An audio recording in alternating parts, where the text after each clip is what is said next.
Madame, Monsieur, bonjour et bienvenue dans le JT de la Revue Fiduciaire pour une nouvelle semaine d'actualité juridique. À la une de ce lundi 17 mai, abattement temporaire sur les donations, maintien et adaptation du Fonds de solidarité et saisie des rémunérations.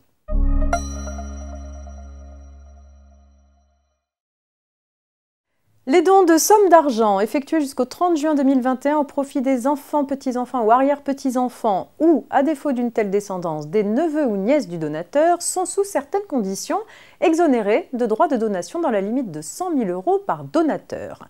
Cette exonération est notamment subordonnée à la condition que le bénéficiaire affecte les sommes reçues à la souscription au capital de petites entreprises, à la réalisation de travaux de rénovation énergétique de son logement ou à la construction de sa résidence principale. Concernant ce dernier cas, il est précisé que l'acquisition en l'état futur d'achèvement d'un logement que le donataire entend affecter à sa résidence principale ne saurait s'analyser comme la construction de sa résidence principale par un donataire au sens de la loi. Elle ne peut donc pas bénéficier de l'exonération de droits de donation.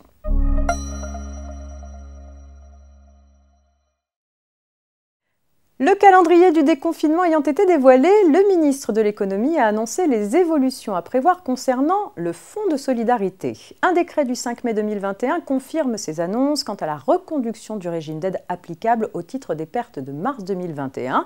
Pour les pertes du mois d'avril 2021, les mêmes modalités s'appliquent. Le critère d'éligibilité relatif à la date de début d'activité a simplement été adapté pour que l'aide puisse bénéficier aux entreprises récentes créées jusqu'au 31 janvier 2021.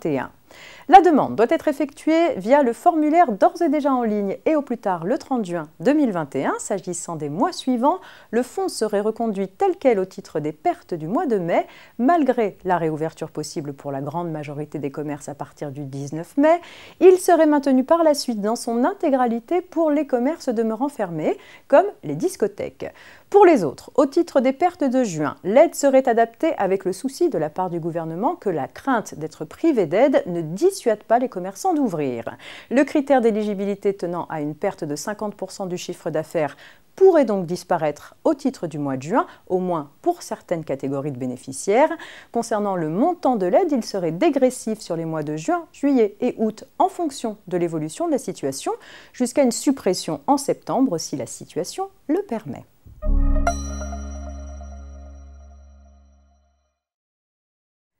Lors d'une procédure de saisie des rémunérations, le créancier saisissant doit toujours laisser à la disposition du salarié une fraction de sa rémunération égale à la partie forfaitaire du revenu de solidarité active, le RSA, pour un foyer composé d'une seule personne.